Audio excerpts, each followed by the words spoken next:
So I am Rose Frederick. I'm the curator for the Coors Western Art Exhibit and Sale. Um, yeah, this is my 25th show. And of course, it's not going to be live.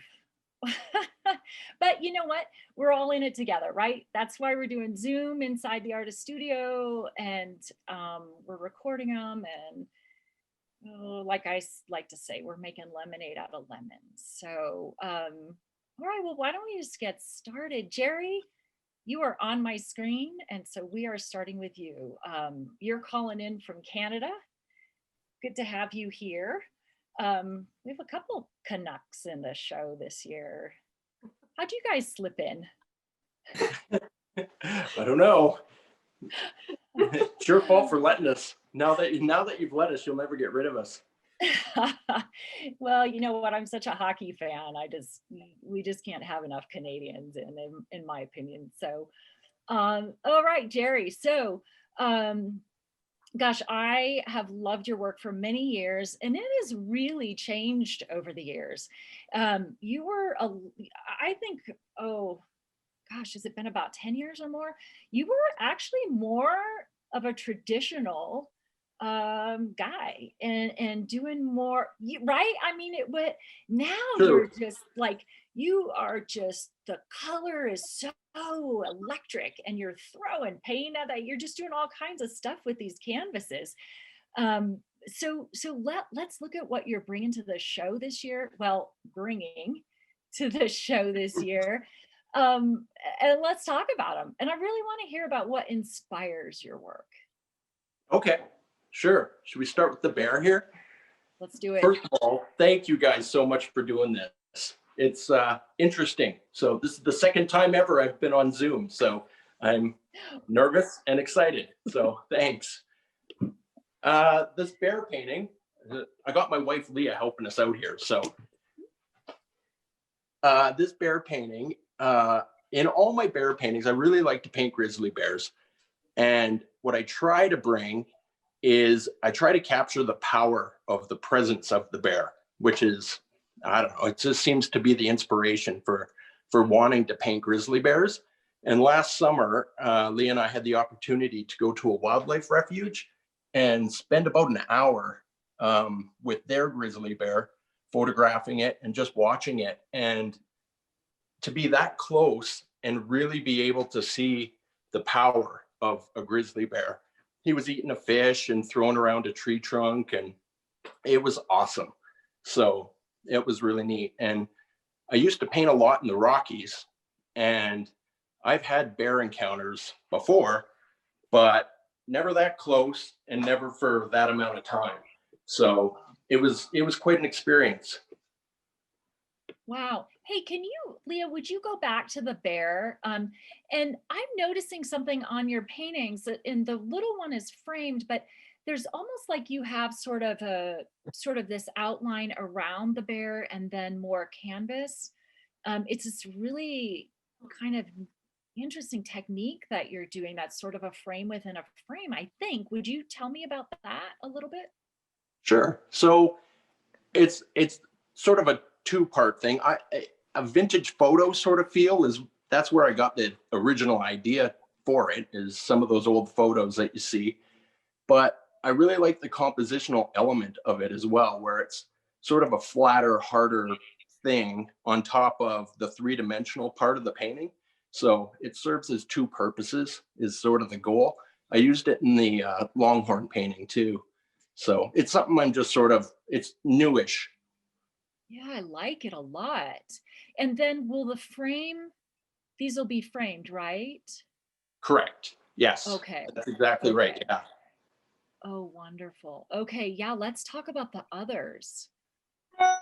Let's talk about the steers. All right. Okay. So Lee and I both really like photography, and since we haven't been able to travel this year, we've been going out locally, and this is from a local ranch. And one thing I've really learned from Leah actually is the more she gets into photography is how much I'm thankful to be a painter and the amount of editing you can do as a painter. So this is she took some great photos of these cows in the sunset kind of light, but I mean, the photos themselves weren't that great due to compositional issues. But bringing them home, I get to move them around, do whatever I want. And the landscape around them, it wasn't great. So by putting it into a more of a contemporary type background, I really wanted the viewer just to look at what I found interesting, which was the light on the cows themselves. So that was sort of the goal with this piece. Yeah, I like it. And the cowboy. So you don't do a lot of cowboys. It seems more wildlife, but this one's really dynamic. You have all this like great vibrant red color coming up from underneath him, and he sort of has this intent look, but just like patient as well. With his one leg bent back and things like that. Like, let's talk about this painting in terms of what's the sense of it that you're trying to express, and what really drew you to this particular image of horse and cowboy and the red underneath him. Okay, well, Pushing first, that. you got it. So the thing that I wanted to do is capture the gesture of the cowboy. That was the whole reason for the painting, and everything else was just built around that. So I use this cowboy a lot. His name is Don, and he's a friend of a friend from southern Alberta. And they'd gotten together and they had just finished rounding up a herd of cows, and they were all standing around, just content, just casually. Their day was done, and I liked it. I liked the way he just stands there. And as far as again with the editing, so it was the middle of June, everything was green, but I thought it would be more interesting to sort of put him in a fall setting where everything was really warm.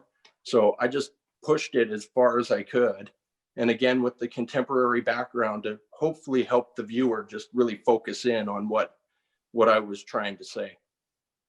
Oh yeah, the focus is really on the cowboy. And it's interesting because his sunburnt face almost really, even I mean, this is me kind of reading into it, I think, but that this is like hard work, but you're outdoors all day long, and just sort of kicking back, and like you said, the end of the day, you definitely get that rich end of day sunlight hitting him. And it's kind of this nice sense about it. He's just definitely an outdoors guy doing his work, and yeah, it's really cool.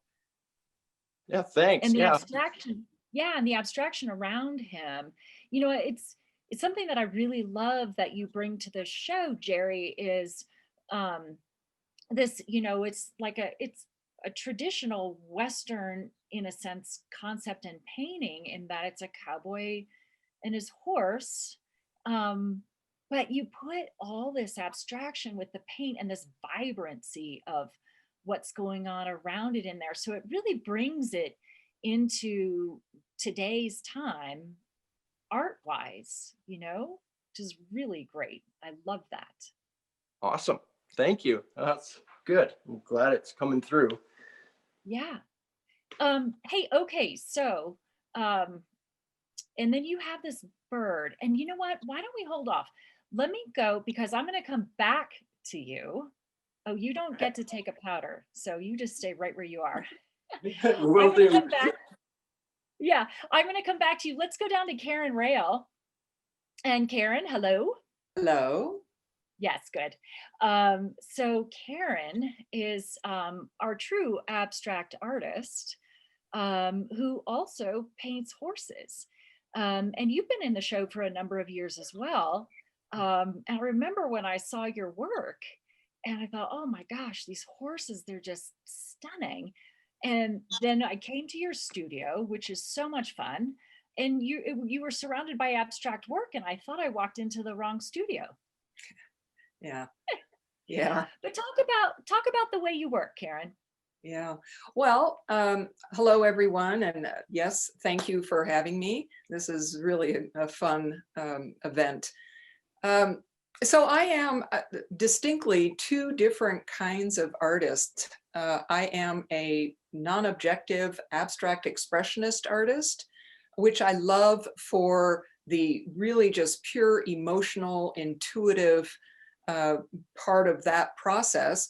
And I also have always had a good drawing hand because I enjoy the process of looking at real life subject matter and looking deeply into it to see what shapes and lines and colors and values really compose the visual world that we all look at. It was my, and that to me is more of an intellectual process. It really was my intention in trying to combine these two to somehow somehow blend in myself these intuitive, emotional, and intellectual qualities all into one.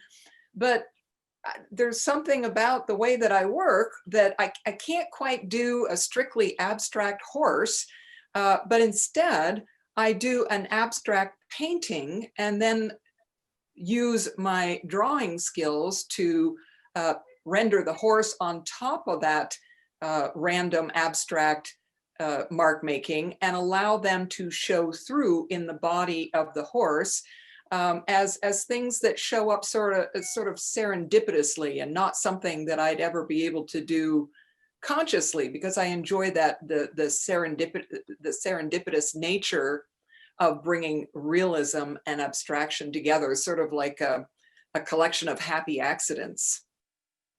Yeah. So, something that I always think is so fascinating with your work is how the horse interacts with the abstraction. So a lot of times you can see the abstraction coming through the horse. And I don't know, tell me, does the abstraction dictate what the horse will be, or how does that really work with yours? And especially like the one that's behind you over your shoulder, I'm seeing like even more abstraction kind of coming in through the horse's chest and the legs and the hooves, things like that. Like how does that come together? Can I try lifting my Yeah, computer to let's get get closer. to that? That'd be great. Love it. Uh, Love it. Can you see that? Yep. Perfect. So, Yeah.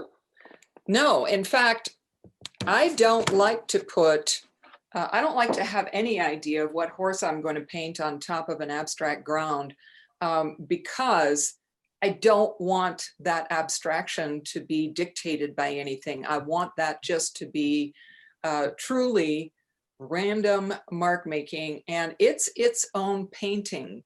When I do an abstract painting, I'm kind of pulling together the elements and principles of art to make an abstract painting. And then I want to then I choose a horse to put over it. And it's just pure, again, to use the word serendipity, it's just a serendipitous kind of matching of under background mark making with realistic mark making on top of it. And I think it just sort of creates this organic feel, which I think is kind of the nature of the horse, even though no horse has exactly these kinds of markings on them. It does just sort of contribute to a little bit of an organic feel, I think. Right. So is there like an emotional response to the abstract painting? Is that how you pick the horse that goes with it, or is it all designing it, or how does that come together? Yeah, no, The there's no selection of the horse, I guess.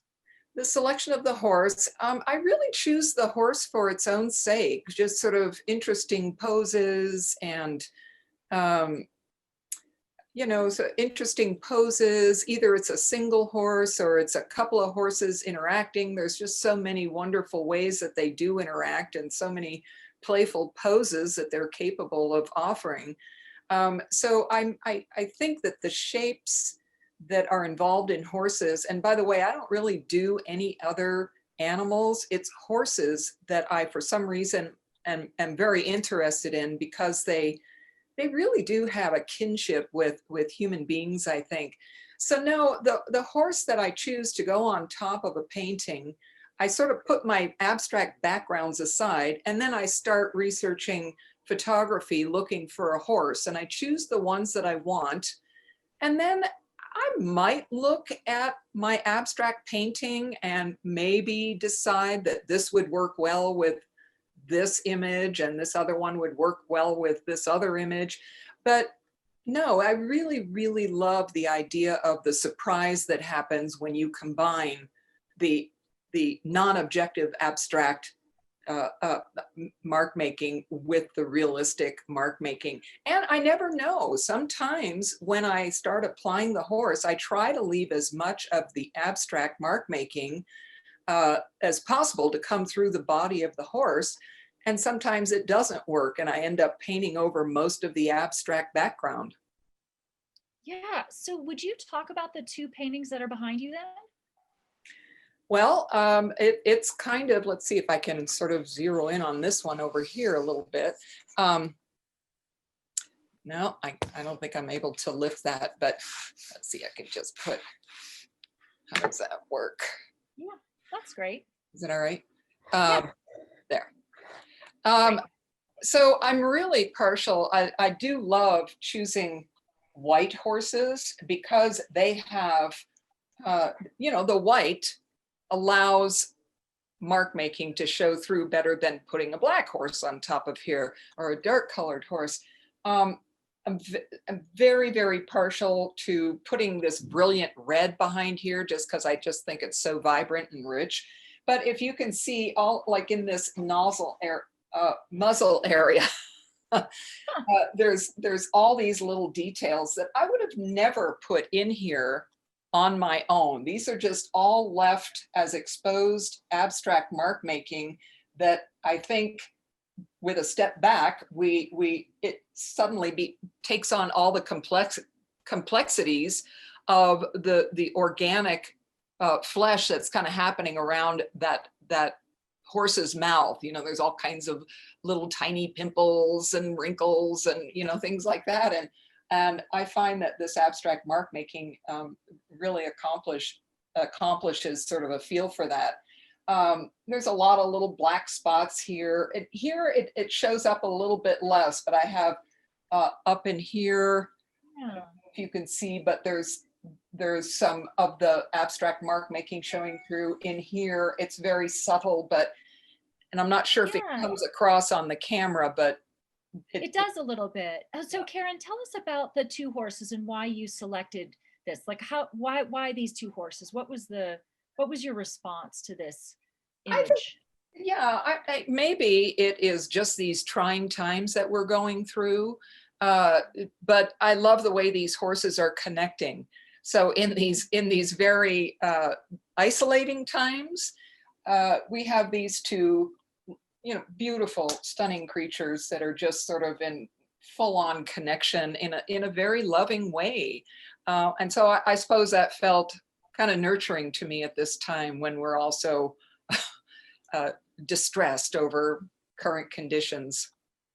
Oh, I love that. I love that. And so it's interesting because you say serendipity, but really, I think there's so much internally going on with every single artist and that you are going to respond to something and that's going to come through in the work. And then would you mind just briefly talking about the one that's over your your right shoulder, I think. Yeah. And then just where did the inspiration for that and why that particular horse and the gesture of that horse is really striking.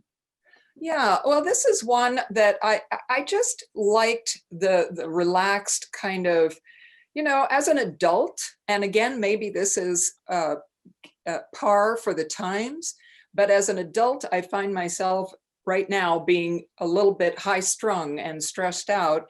And so this guy, I feel like is just so calm and relaxed and just walking through, sort of a warm, welcoming environment, sort of a fall scene. And I did leave, I'd sort of sprayed water. These are water-based paints. And I had sprayed water on some of this area and it dripped through here, which was sort of slightly wet paint underneath. So it wiped away some of them. And now they look like tree stems or tree trunks, very thin tree trunks. And so it's that kind of serendipity that I love in abstract painting. In this one, in the horse itself, a lot more mark making shows through, a lot more of the random mark making shows through. And, you know, again, it almost looks like it might be markings on a horse, like a particular breed of horse. Like an Appaloosa maybe, or. Yeah. So, and even in the areas that I put white, I tried to leave some of the background mark making showing through on that, which again, I'm not quite sure you can see on this Zoom call, but in person. Yeah, it's actually pretty good. Yeah. Okay, Karen, thank you so much. Okay, Yeah. So Evelyn, are you ready? Let's switch over to Evelyn Gottschall Baker. Evelyn, hello. Hi. Good. So Evelyn's new to the show this year, and I got to see your work in person last year at another show I was working on, and just absolutely blown away by it. You are a glass artist, and actually, I feel like I want to call you a glass sculptor because of the way you work. And that's been an evolution, but yes, that's what I consider myself to be now. Yeah, let's talk about that evolution. And Jerry and Karen, I'm going to also go back to you and ask you the same question. But let's talk about your training and how this emerged, this form of glass work that you're doing. It's just been a lifelong journey. I didn't really start out as an artist. I always kind of dabbled, and then got into graphic arts working in the defense world. And the defense world led me to become a test engineer. And the last 15 years or so of my professional work, I was a test engineer, which has come to help me a lot in my work now. Okay, I don't know what that means, a test engineer. It means that when a defense contractor has hardware and software on a program, they need somebody to test it as it's being built and put into place. And so it's a matter of writing test procedures, proving to the government that what they think they are buying and what they want is what they're getting. So it's all right. How's that artistic? How does that work into your glass work? Well, I always dabbled in art on the side, but professionally just didn't explore it. Being a test engineer is a pretty lucrative line of work, so that's what I did. But when I was painting oils and watercolors, I have a very realistic style. I wanted to get away from that. So I purposely chose stained glass because you cannot get that much detail unless you're painting on the glass. That worked for a while. I started taking fused glass courses so that I could make pieces to incorporate into stained glass. As soon as I became introduced to the stained glass or fused glass, that was it. I was hooked. And that was about 8 to 9 years ago. And usually start flat, but I've always been drawn and trying to put more and more texture into what I'm doing. And that's how I got to do more sculpture. So it's been just an evolution over the last few years. Gotcha. Okay, well, let's dive into this, into the glass. And so this is really a different way of doing it. And you've explained it to me, and I'd like you to explain it briefly, because it's super involved, right? So, yeah, and maybe actually, would you just grab the hand and the skull behind you and bring it up closer to the camera?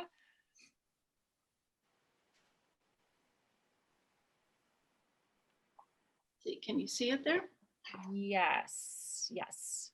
Okay. And can you talk about that? And now the skull sits on the hand. Yes, they're not fused together. So Okay. there's 3 pieces altogether. Well, the base and the hand is made from my hand. So that's actually my hand. And I can go through that process just real quickly. But the skull is made separately, and that's where I'm spending the majority of my time. But it's a technique called pâte de verre. Pâte de verre literally translated means a glass paste. And that's how I start. I use glass powders and mix it with a binder, put it in a mold, put the mold into the freezer. Once it's frozen, I am able to take it out of the mold. I dry it, and then I can carve it and add all of the detail. And as you can see, Oh, you carve it. I carve it. I liken it to be like clay leather after it's dry, and so this is a wolf skull that I'm working on, and you can see this is just dried glass paste. So what I will do now is work on adding all of the detail. I'll actually carve all of this out. It is hollow, and the parts that are missing, for instance, along in here, I can add those. So at this point, I consider it to be raw glass. Okay. And Um, eh, And then once I'm ahead. finished adding the detail, I fire it. oh, so almost like a ceramic then. Yes. And it's Okay. glued without a mold, which is one thing that's different from the normal traditional way of doing pâte de verre work. But if I were to try to make a mold around it, I would have to introduce water. Once you introduce water, because it's a glass paste, it would disintegrate. So I have to fire Okay. it without a mold. So, yeah. Okay. And then is there painting that goes into it too, or? I do use some, I'll take this. So once I have all of the detail and everything carved in here, I will go in and add coloring with a glass enamel, which is a really, really fine powder, but it will fuse to the other glass.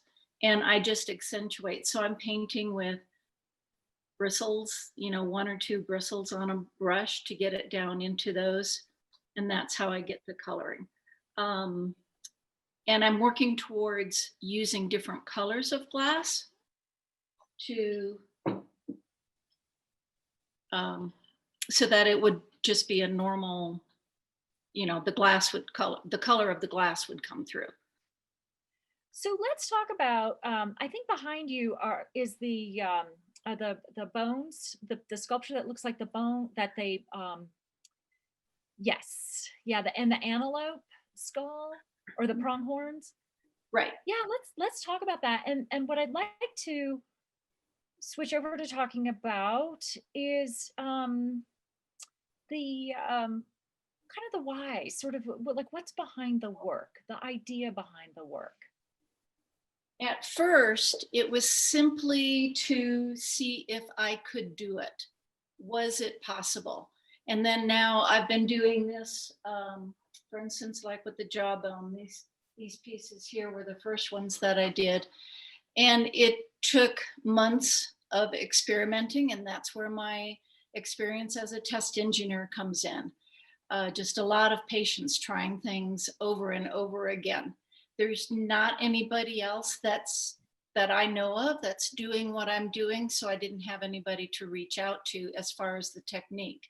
I do have some good glass friends that I reach out to as far as the chemistry and what could happen. And so at first it was a matter of exploring if it could be done and how I could do it. Now with the piece with the coyote, what I'm transitioning to is more of a statement on what is the balance between humans and in particular wildlife. For instance, the balance between humans and the coyote. Yeah. So can you pull some of the other works a little bit closer, the works that are going to be in the show, so we can see a little more of the detail up close? Sure. So this is the red deer skull. So you can see all of the detail.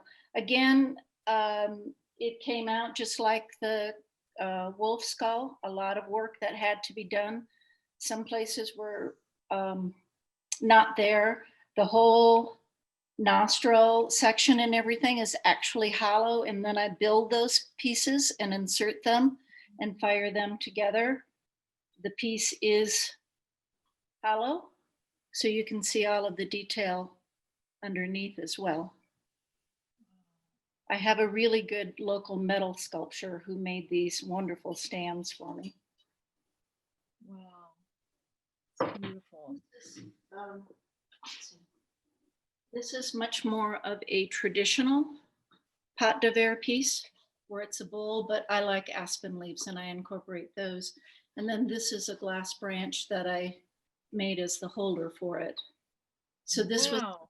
with my pot de verre technique, and this was done with a more traditional pot de verre. And you craft, that's not an actual leaf. You actually craft the leaf. Correct. The leaves are made, I make a mold of a real leaf. I fill it with glass powder and fire it. And then I have a glass leaf.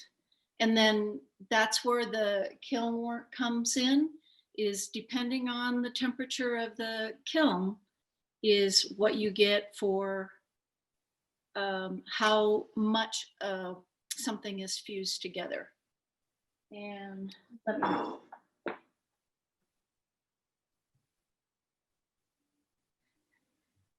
so as you can see in this piece, the entire piece is glass. So I make the leaves, I make the branch just the way that I did the skulls. I started with a real mold. The antler is actually a lost wax cast, and the rock is also glass, pot de verre. So everything's pot de verre except for the antler, which is traditional cast.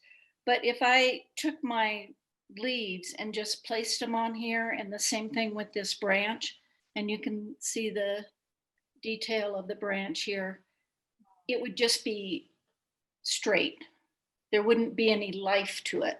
So then I have to put it back into the kiln, get it to a high enough temperature so that it slumps into the way it would be in nature, and more of the science comes in. So this piece, to get it to this state, took 12 days in the kiln. Oh my gosh. Yes. Wait, 12 days just to keep kind of gently working it into the stage that you needed it to be? The heat does that. So just with experience, it's like, okay, if I have a flat leaf and I want it to soften and fold into the crevice there where that antler is, it all works within the temperature ranges that I work, which I work in the low 1200s. So that's just something that comes with the experience of glass. But when it takes about 2 days to get it up to the full fusing temperature, it takes much, much longer. The rest of the time was spent for it cooling down. The thick parts can't cool any faster than the thin parts. So it's a control.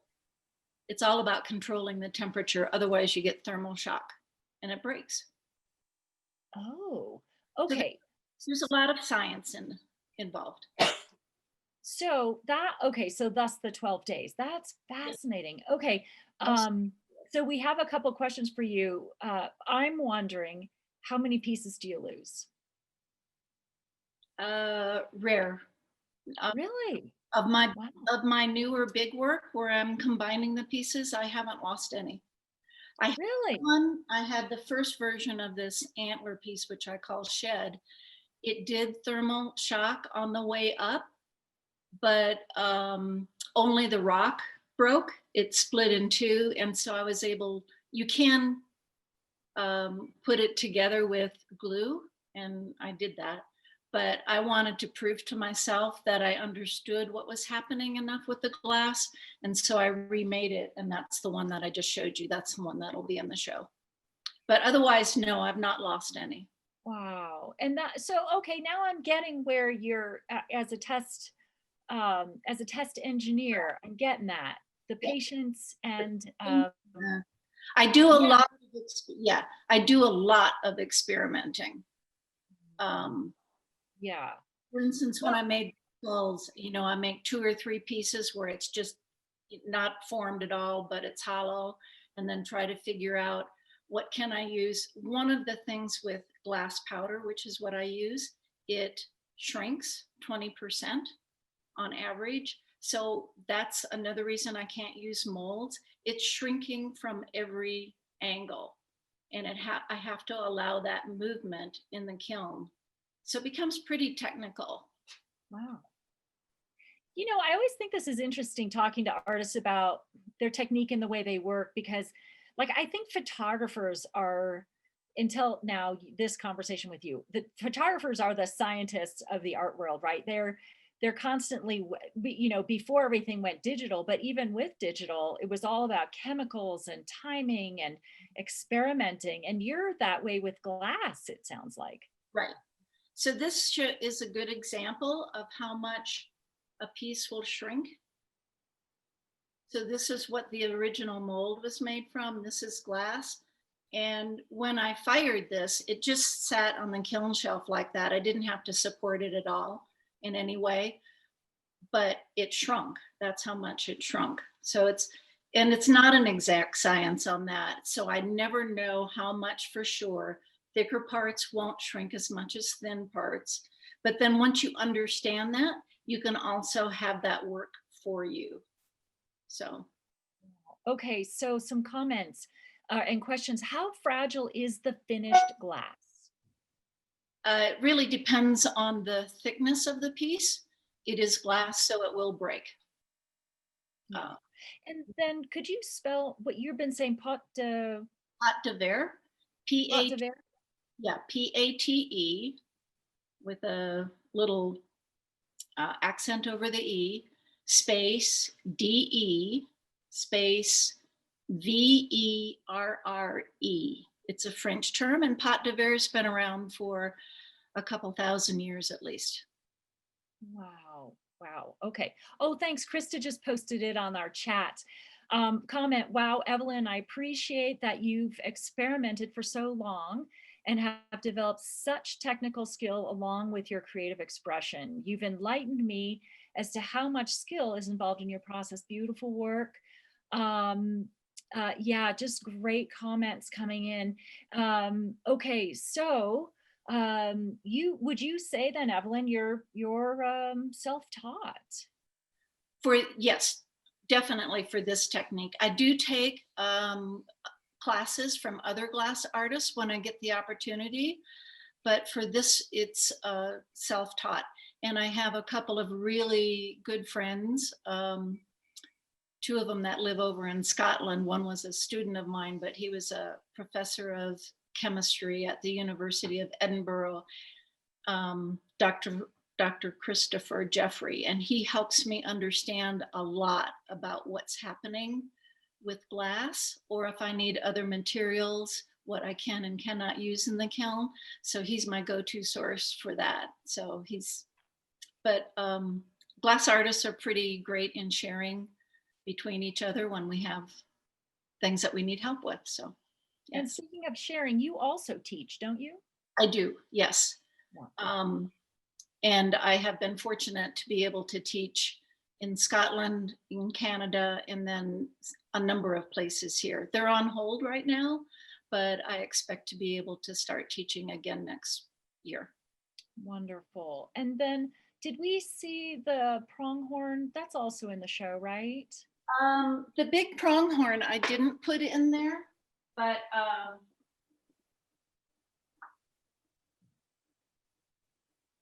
I'm gonna just.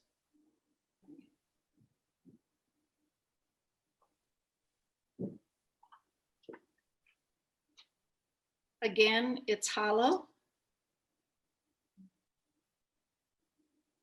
Wow. It did, this is one of the unexpected things, it did crack in the kiln.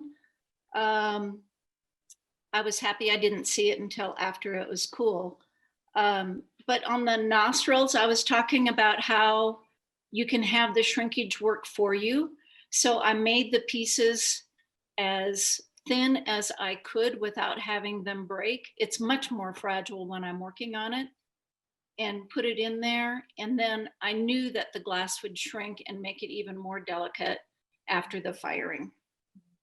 And these are separate. Oh, wow. These were made separate, which is just like an antelope is in nature, a pronghorn is. So those were made separately. And again, it's hollow. So there's a question, how many kilns do you have? And we were going to kind of tilt your camera over to take a look at your kilns. Right. Yeah. I have 4 kilns. There's a little one up here, let's see, that I only use occasionally for pulling. You can melt glass to the point that it melts and runs, and it's called vitrograph. It comes out through the hole in the kiln. So I use that occasionally. And then the little blue one is my very first kiln that I had and how I got started. The big black one is a Paragon pearl kiln. I got about 7 years ago. And then I just recently got it's actually a pottery kiln, but pottery fires hotter than glass. And so I can use it for my glass. So that's how I can do the deep pieces, the pieces that just need larger work. So just real quick for a casting piece. For instance, this is a plaster mold, and this is of the antler on that antler piece. So I would put the glass in here, take it up to about 1550 degrees. It melts and it goes into the mold, and then you take it out and you have all the cold, what we call cold working, because it's done cold. Wow. So it's quite a process. You know, there's something about your work that I just remember when I initially saw it and started talking to you about it. It was this idea of glass, because I mean, glass is really very strong in so many ways, and yet you drop it and it's totally gone. It's just so fragile, right? And and to me, I just thought, what a beautiful expression of nature and the strength and fragility of life in one statement. I just think it's wonderful. And that's part of why I'm trying to think more about the pieces that I'm doing, the balance between the hand, which is a translucent glass, and then the opaqueness of the skull, also the difference between nature and humans, and how everything that we do affects that balance. So that's where I'm looking to go. I have one more question from you, and then I'm going to bounce back to Karen and Jerry with a quick question about where you two also studied. The question is, would love to know how you cast your hand. Okay. First, I make a silicone mold. And this fits like a glove. It takes a while for me to make this, a number of hours. And the plaster cast on it is so that when I then fill it with wax. So this is a wax model of it. And this is traditional lost wax casting. Mm-hmm. So a lot of bronze artists and everything use this same, except for the very end of it. So this is the wax model. Then over the wax, I make a plaster cast, and then I melt out the wax. So I use a steamer to melt out the wax, and I'm left with the mold, and that is put in the kiln with a reservoir. A lot of times I just use a flower pot, or I build the reservoir onto it. and put the glass in it. As it heats, it drips down into it, and that makes the form of the hand. Wow. And this is another piece that I'm working on. This one will go with the wolf skull. So, Oh, that's gorgeous. Wow. Okay. Okay, we could probably stay here for another couple hours. Actually, with each of you for another couple hours easily. I'm going to bounce back to Karen. Thank you, Evelyn. Karen?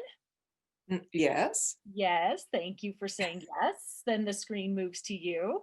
Where did you study? Tell us a little bit about that, your training. Well, like Evelyn, I was a graphic artist for a number of years, but always I think that graphic arts is a way for people with creative spirits to get a real job, because a lot of artists I talk to have graphic design as a background. But when I was ready to really make the transition over to fine art, because painting and fine art has been something that I've been interested in all my life. And so I've taken courses, various courses and workshops, but I really wanted to fully commit. And so I went back to CU and got my BFA when I was 50.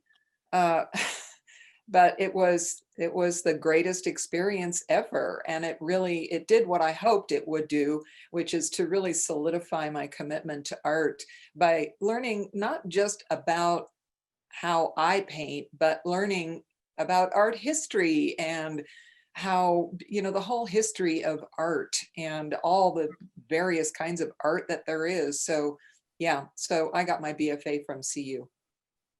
Hey, let me, you answered this in the chat, but I'd love for you just to address it kind of quickly. A comment from Cindy was, love the way Karen leaves elements of the abstract background to show through the horses, which I love too, especially the pops of pink.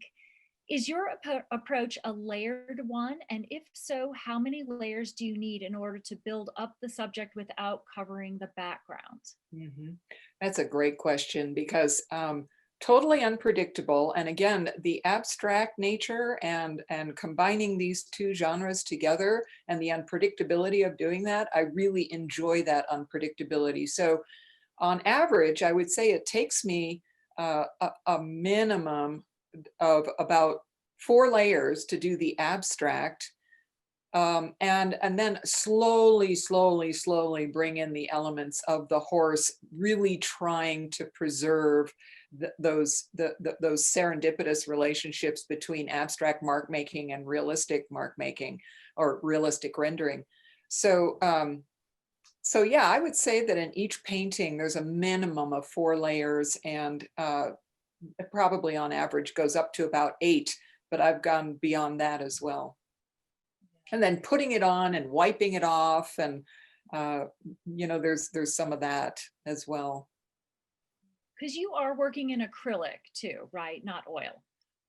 For the most I part. do some oil paintings, but I have not found a way to do this layering process with oil paints, just because oil paints take so long to dry. And I have tried working on several different paintings at the same time, but that doesn't really work. And that's a more lengthy description of the reasons why.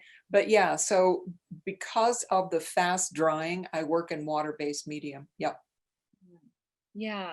So a comment, Karen, I still love the abstract you painted, especially for me to fit my smaller hanging space. Loved visiting your studio and working on the frame. Enjoy following your career. I do too. And I love it. That's what I love coming to your studio. Don't just drop by Karen's studio. Definitely make an appointment with Karen first. But I think that's also, to me, something really fun about seeing the artist studio is your studio really has just paint everywhere. Like the way you create. Evelyn's studio is just definitely, you can see that engineering background in you and just keeping everything really clean, and which I assume you have to do with glass. Evelyn, no? No, it's not really clean. I have spent some time. It can get out of hand. especially with the mold making, it can get pretty messy. It's plaster, goes all over. And when you're carving, the dust can get everywhere because it's glass dust. So having to wear a mask all day has not been something that I had to get used to. I wear a mask a lot. So I'm glad you wear a mask. You don't want that ruining your lungs. No. That's good. no. Hey, Jerry, Yeah. welcome back. Hi, how are you? I told you I'd get back to you. Hey, so question that I always have for everybody is, where did you study? Where or not study or work with? Where did this emerge from in your life, your art? I went to art school for a brief time, and after that, I didn't think I was getting what I had hoped for. So I ended up working at an art shop, and the owner of that was my first mentor. I really had 3 mentors, and they taught me different things, the fundamentals of painting and drawing. And then the second one really enforced that, but taught me the business of being an artist, which I hadn't even thought about. I didn't think about that at all. And then the third mentor really, he always asked me why are you painting a painting at all? And he really made me think about the process of painting and why you want to do it at all. So between those 3, they really taught me how to paint. I love that. You know what? That's a question that I ask artists all the time. And, when they're applying to the show and just, I want to know the why. And I want there to be something deeper than I just like bears, or I just like, and I think the 3 of you on this call today have really brought that to the forefront, is the why of your work. Jerry, we had a great comment from somebody, love the bear. And they are curious what the frame is going to be. And so I have promised that you will take more photos of the work with the frames on them so we can post that on our website. Yes? Yes, you bet. Yes. Okay. Yep. Okay, very good. Hey, and I always like to end these Zoom calls, all 3 of them, so I now have a precedent. Do you have questions for each other? I had questions, but you guys did such a great job explaining what you do and how you do it. I was really impressed with how well spoken you are and describing your paintings and your process in the glass making. I have a hard time with all that, and you guys just did great and answered all the questions I had. So I just wanted to thank you for that. Thanks, Jerry. Karen, Evelyn? I love, I've dabbled in painting, and to see 2 different artists who are painting and using it for them and being able to express it. I was never really able to achieve that. And so I really appreciate it. And same thing with the other artists that you've had on in the previous sessions. I'm learning so much about painting. Not that I'm going to go back to it, but I really enjoy hearing all about that. Yeah. And you know what? I know almost every artist. Some of you all I've known for many years, and I'm still learning new stuff about you. This has just been great. Karen, last word? Oh, I was going to say that in listening to Evelyn talk about glass making, it's kind of, I'm sitting here going, I want to try that. And of course I'm looking at Jerry. No, wait a minute. I'm sorry. I'm forgetting the Canadian, the other Canadian. I'm calling. Jerry, you got it. Okay.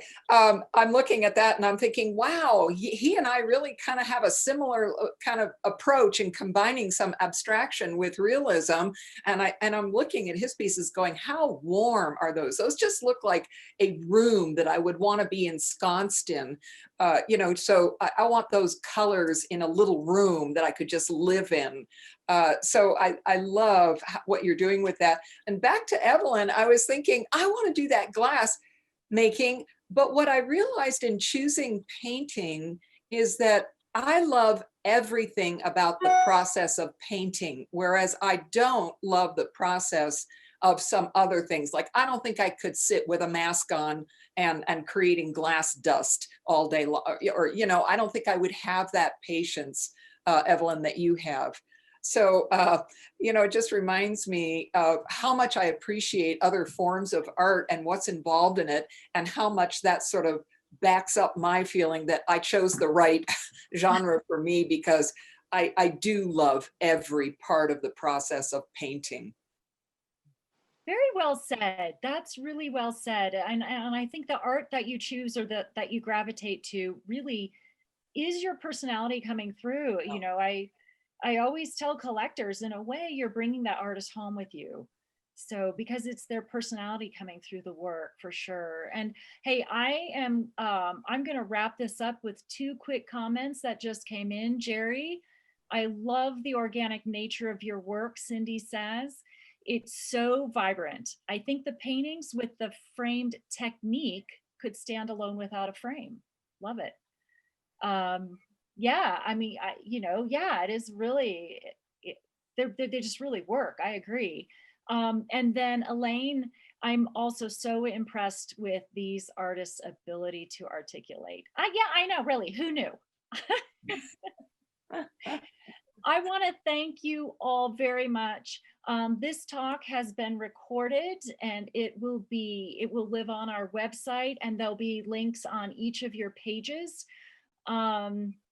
The show is new artwork is coming up every day on our website, CoorsWesternArt.com. You can also start bidding on work December 18th. We are going to be using a website software company called HandBid. All that information will be on our website, though. You can register and start bidding starting on December 18th. It culminates on January 5th, which would have been our in-person red carpet reception. So we're just going to do it live online. And so make sure you check back every day and just see what's new there. And can't wait to see what frames Jerry puts on these paintings. And I also will have frames on mine. Sorry to interrupt. And Karen too. So yeah, and that's a nice thing about the new website. We can have multiple images of things, and you know, images of Evelyn with the pieces, so you can see the actual, well, close to the actual size of things, and just good stuff like that. So once again, Jerry, Evelyn, Karen, thank you so very much for being on. Thank you to all of our participants for coming today. More talks are listed online. And if you like these, and if you like the artwork you're seeing, would you please share on your social media, so more people know what we're doing and can join us. Thank you all. Take care. Thank you. Thank you. Bye, everyone.